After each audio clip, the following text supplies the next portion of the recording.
आज का पहला प्रश्न है, निम्नलिखित में से कौन सा कथन सही है?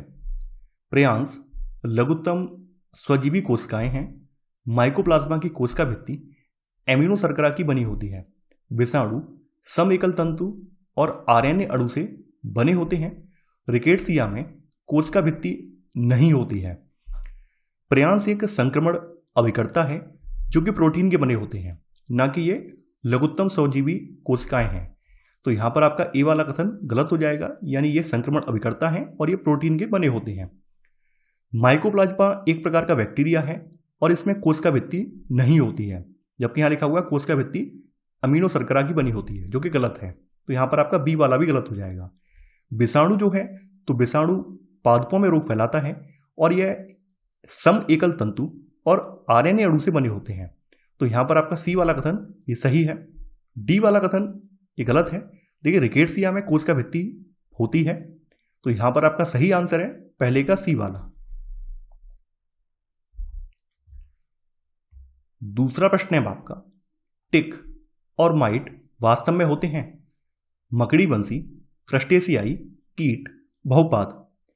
जंतु जगत के संघ आर्थ्रोपोडा और वर्ग आर्किनिडा में टिक और माइट आते हैं, यानी कि ये आर्थ्रोपोडा के वर्ग आर्किनिडा, तो आर्किनिडा वर्ग में ये आता है और आर्किनिडा वर्ग में टिक और माइट शामिल हैं, यानी टिक और माइट जो है मकड़ीवंशी हैं। तो यहां पर आपका सही आंसर होगा सेकंड का ए वाला।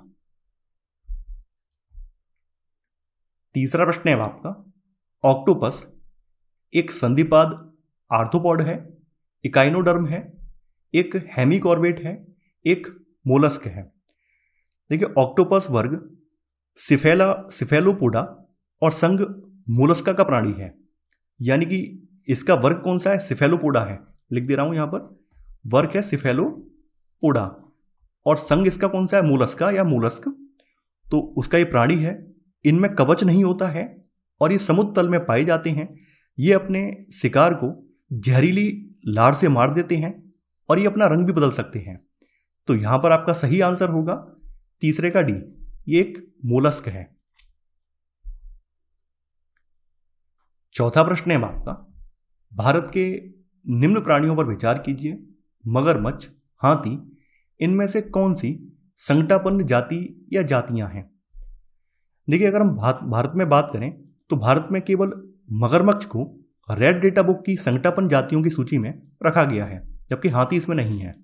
तो यहां पर आपका सही आंसर है चौथे का ए, केवल एक। पांचवा प्रश्न है आपका, निम्न कथनों पर विचार कीजिए। आपको बताना है यहां पर कौन सा कथन सही है। भारत में साल यानी पेंगोलिन की प्रकार के दंत रहित स्तनपायी नहीं पाए जाते हैं। केवल ऊलक प्रकार का कपि ही भारत में पाया जाता है। देखिए, साल एशिया और अफ्रीका के उष्णकटिबंधीय वनों में पाए जाते हैं, तो ये भारत में भी पाया जाएगा क्योंकि भारत भी उष्णकटिबंधीय वर्षा वनों के घेरे में आता है। तो यहां पर आपका ए वाला कथन यानी पहला वाला कथन गलत हो जाएगा। भारत में केवल ऊलक प्रकार का कपि ही पाया जाता है और ये आसाम के वर्षा वनों में ये पाए जाते हैं। तो यहां पर आपका सेकंड वाला कथन सही है। तो यहां पर आपका सही आंसर होगा पांचवें का बी, केवल दो। छठवां प्रश्न है आपका, निम्नलिखित में से किस एक सर्प का भोज्य मुख्य रूप से अन्य सर्प है? करैत, रसल प्रदाकु, रेटल सर्प, नागराज। देखिए, नागराज का मुख्य भोजन दूसरे सांप होते हैं। इसके अतिरिक्त ये बड़े चूहे और छोटे स्तनपाइयों को भी अपना शिकार बनाता है। तो यहां पर आपका सही आंसर होगा छठवें का डी वाला यानी नागराज। सातवां प्रश्न है आपका, निम्नलिखित में से कौन अंडे देता है और सीधे बच्चे नहीं देता? एकिडना, शाही, कंगारू, व्हेल। देखिए, अंडा देने वाला स्तनधारी केवल दो हैं, उनमें एकिडना और प्लेटिपस शामिल हैं। तो यहां पर एकिडना जो है ये अंडे देने वाला प्राणी है, ना कि बच्चे देने वाला। वहीं शाही, कंगारू, व्हेल ये सभी जो है बच्चे देते हैं।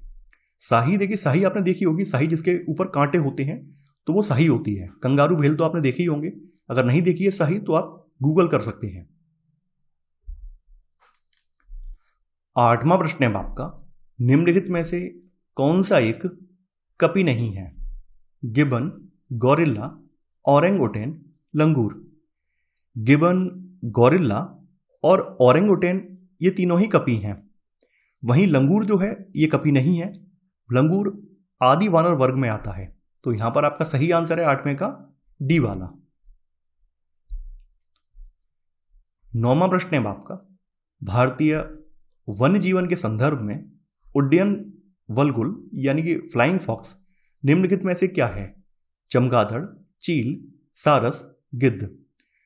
देखिए, चमगादड़ को उड्डयन लोमड़ी के नाम से भी जाना जाता है।